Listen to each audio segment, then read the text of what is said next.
Everything, across the board, it's also fascinating to watch right now. Okay.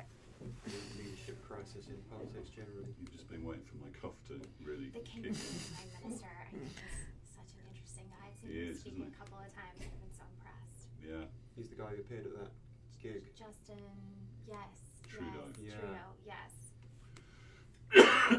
He's fantastic. Very It's like, charismatic. can he come south of the border and be our president? Okay, let's. Is that going? No. That one? Okay. Are we recording now? No. Or what? We will. Fingers crossed. Okay.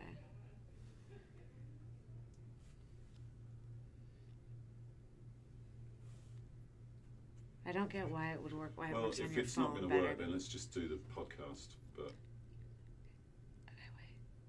It's just because the Wi-Fi is so weak in here. Okay, we're live. all right, welcome everyone on Facebook Live. This is PRWeek, our weekly podcast, and I'm Steve Barrett, the editor-in-chief. Got two fantastic guests this week. Got Danny Rogers over from the UK, who's our editor over there, and Dustee Jenkins, who's CCO at Senior Vice Target President Communications. SVP Yes. Communications. Okay, so we're about to start recording our podcast. Enjoy the show. This is Facebook Live is a behind-the-scenes look at the production of the podcast. So it's not a broadcast. So we're not always going to be looking in the camera for some of our viewers from last week. But do send us your comments, ask any questions, and we'll get around to them afterwards, or just tell us what you think. Okay, so we're going to get going.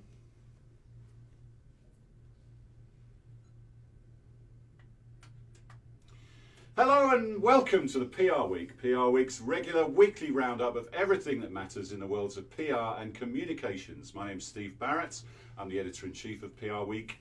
Going to guide you gently through the next 20 minutes or so of fantastic content with two amazing guests this week, listeners. You're in for a treat. We've got Dustee Jenkins, who's SVP of Communications at Target. Dustee, welcome to the show. Thank you so much for having me. Great to Excited have be you here. in town, visiting from Minneapolis. Lovely Minneapolis. Yes, which is a fantastic city, and I haven't been there for too long. I need to get back. Come see us. I know, it was great visiting Target a few years ago. And we've got Danny Rogers, who's in from the UK. He's our PR Week UK editor. Danny, welcome to New York City. Hello, Steve. Good How to you be doing? here. Yeah, very good, thanks. Good to have you on board and get the cross-channel perspective. Sorry, Dustee, it's two English accents I surrounded. know, I'm in trouble. Yeah, I know, but bit of Texas That's in the right. mix. A little twang for you both. Indeed, yes. So we're going to talk about a great piece that PR Week in the UK produced on new influencers and a list of 50 top influencers over there. And then we'll segue that into talking about Target and what you're doing with content and influence. And pick up on a few things this week, like the iPhone launch, Starbucks with their content, new content initiative, Snapchat scavenger hunts, and some FTC regulations. So, you know, this is all part of communications and marketing these days, isn't it? Got to be an all-rounder. Indeed. So, Danny, let's get into the new influencer piece. Tell us a bit about this feature and what you did, and also what it threw up. What were the big findings? Well, I think what we tried to do is work out the way that the whole communications industry is going. And it seems to me that, you know, we had the dot-com revolution in the late 90s. We then had the social media revolution in the 2000s. And increasingly it seems that we're having this influencer revolution now, to a point where people are getting their information and people are making their influence through very different means. So celebrities and media used to be the way, traditional media used to be the way that people were influenced. But increasingly it's vloggers and it's bloggers. And increasingly they are young. I mean, they are people in their 20s, maybe even their teens. So we tried to identify 50 of these new influencers, and we interviewed them, and we tried to find out what made them tick, and the kind of things that they would do and not do in terms of working with brands. Give us an idea of the reach of some of these influencers, because they've got amazing followings, haven't they? And very engaged followings, and they're interacting a lot with brands as well. They are. I mean, compared with some of the American statistics, it's probably quite low. You know, but in the UK, a lot of these guys are getting 5-10 million YouTube views on their blogs.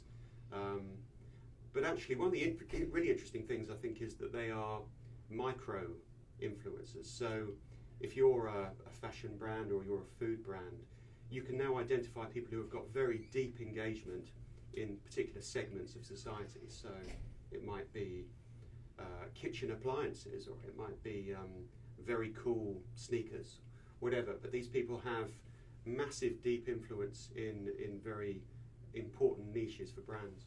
Yeah, it's interesting stuff.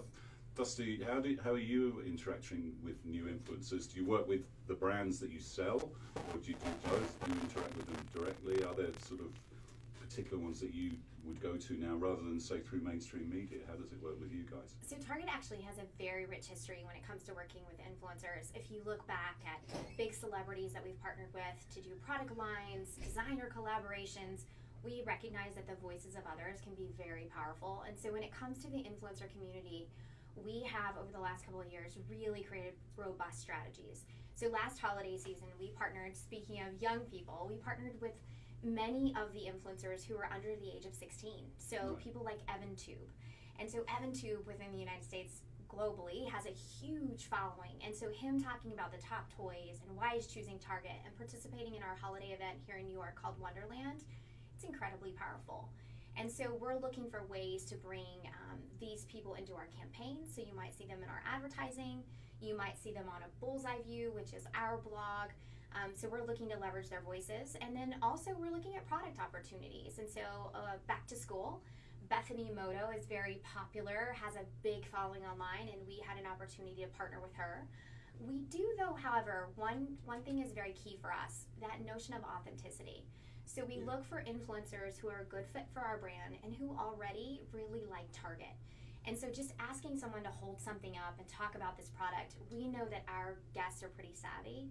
They're going to see through that pretty quickly. And so we want someone who identifies with the brand pretty naturally. Yeah, there's been a lot of debate about that over recent weeks with the FTC coming out with some more Yes. guidelines and about how much you've got to just be upfront about the commercial relationship. So how do you do that? Is it very open that people know the blogger is being paid to talk about Target?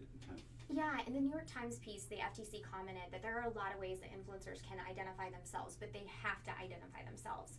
And so we really look for them to help us decide how best to do that, but we're very clear on both sides it's an expectation. And so in some cases, they'll use the hashtag of ad. In some cases, they'll use the hashtag of target partner. And so there are really only a few ways to go at it. You can also do sponsored. They don't allow certain things. And so I think like anything in this industry, as content is evolving, it's moving so fast. So our legal team is watching it, our communications team is watching it. But going back to authenticity, people want you to be upfront. Yeah. They don't want you to pretend like something is not what it is. And so we do at the same time, though, have influencers who just love Target. And so the very best of the best is when someone is shopping in our stores and they post something and we have nothing to do with that. That's kind of earned media, I guess. Classic earned absolutely, media. absolutely. And so I'm proud of the fact that we're a brand that people want to talk about, but we know that those voices can be very, very, very powerful. Yeah. So I think that regulation is still evolving. In the UK, how's it over there? Are there different types of regulation? Excuse me. It's the same. Got my Hillary Clinton cough going there, listeners. Sorry about that. It's the same conversation being had in the UK. I mean, you've got people like the Advertising Standards Authority starting to lay out guidelines on how they identify that they've been paid. Hashtag ad being a classic example of that. But it seems to me that the people of our generation are all locked in various conversations about how the lines are blurring. It seems to me that a lot of the bloggers are quite clear, really, because they believe they have to be authentic. They realise that if they blur the commercial editorial lines, they'll lose their trust and they'll lose their influence. So I think as far as they see it, it's a fairly straightforward transaction. Yeah, we had a feature on Generation Z by our intern Sabrina Sanchez, which was a fantastic piece, only 16, and great piece of journalism. But her and her friends don't necessarily see the whole process in the same way, and they don't mind being marketed at. Right. If the brand's cool and they like the content, they'll engage with it, and it doesn't sort of bother them in the same way that it might do. But I do think they do like to know that it is being paid for. I think that authenticity is really important. All right, so tell us what's going on at Target. Jeff Jones, who I got to know when I interviewed him 2 or 3 years ago, really interesting guy, CMO, well, chief brand officer, but Yes. oversaw marketing and communications Yes. at Target, came from the advertising world. He's now got a really interesting gig at Uber. So he's moving on. It's a shame to see him go, but a great opportunity. So what's the process, what's going on at Target? This is just before the big holiday season starts. How are you reacting to that, and what's the sort of process for getting someone in to replace Jeff? So Steve, first and foremost, I would say we're super excited for Jeff. I mean, this is a great gig, and I think more than anything for the team, it's a reflection of the combined efforts of the work. That he got noticed by a company like Uber and is moving into the gig of president. I think in part it's because Target has been putting out some incredible work on the whole. And when Uber made the announcement, they talked about the opportunity that they have is around storytelling. And Target is a great storyteller, and that is the combined marketing communication effort. And so I think they were very attracted to what they saw there. For us, no doubt, this time of year is a very busy time in retail. But the great news is most of our holiday strategies are baked. And so we're in the final stages of really shooting the creative. The campaign has been written. We will launch right after Halloween, and so we're really putting the finishing touches on everything. Certainly there will be a shift in our work. Who knows how that will manifest itself as we go into 2017. And this creates an opportunity for us as a company. You know, Jeff brought in a fresh perspective. He had a background in technology, he came from advertising, he had also worked with great brands, and so he had a different perspective. He also really valued communications. Yeah, and so definitely. for me as a leader, he was a champion, he was an advocate. We've been through some tough things. So we had a data breach at Target, and we had a change in the CEO, we pulled out of Canada, and with each of these moments, communications got a bigger and bigger seat at the table. In part because Jeff advocated for us, but also in part because we earned that seat. And so I'm really excited about the opportunity to step up and do some new and different things. But I'm going to miss him, and I'm excited for him. Yeah, I mean, he took an active role, didn't he, when there were some difficult times, and he came out on LinkedIn. Was it LinkedIn? Yes. And gave that very open but authentic response to people's concerns in the company. And is that sort of legacy going to sustain at Target with whoever takes over? Yeah, so for those that don't know, there was a piece published about Target's culture, and it was critical of the culture and the fact that as a Midwest company, a little too insular, a little too focused and maniacal when it came to process.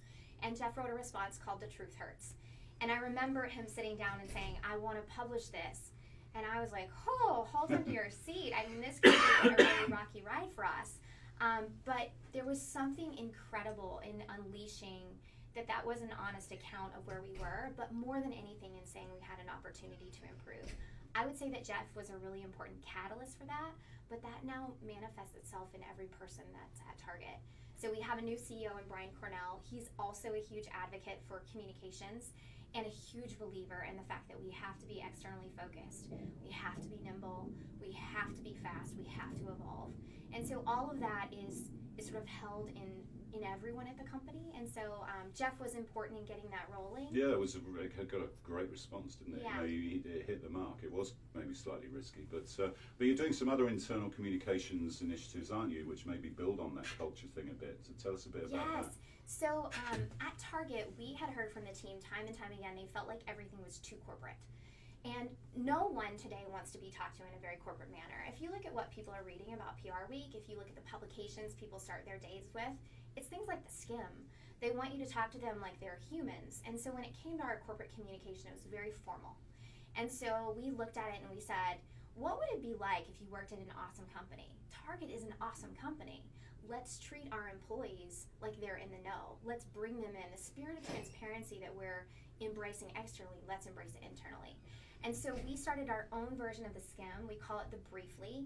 And when I benchmarked with some of my peers at some really amazing companies, they told me that the best we were going to get for an internal daily newsletter of some kind would be around 40% readership.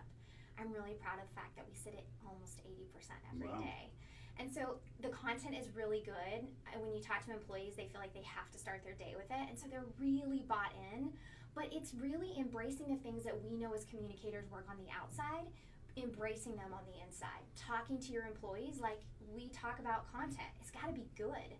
no one wants to read something that's not interesting. And they will advocate for your products and become like the first line of external communications as well. Yes, and so we know that our employees we have 350,000 employees, and they're already leveraging their social media accounts.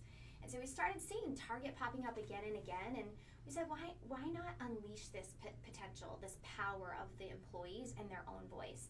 And so we're encouraging them to post using #WeAreTarget on Instagram. We've launched external platforms for them to share content, and so rather than fighting it, as many companies do because they're afraid of what might happen, we're instead embracing it.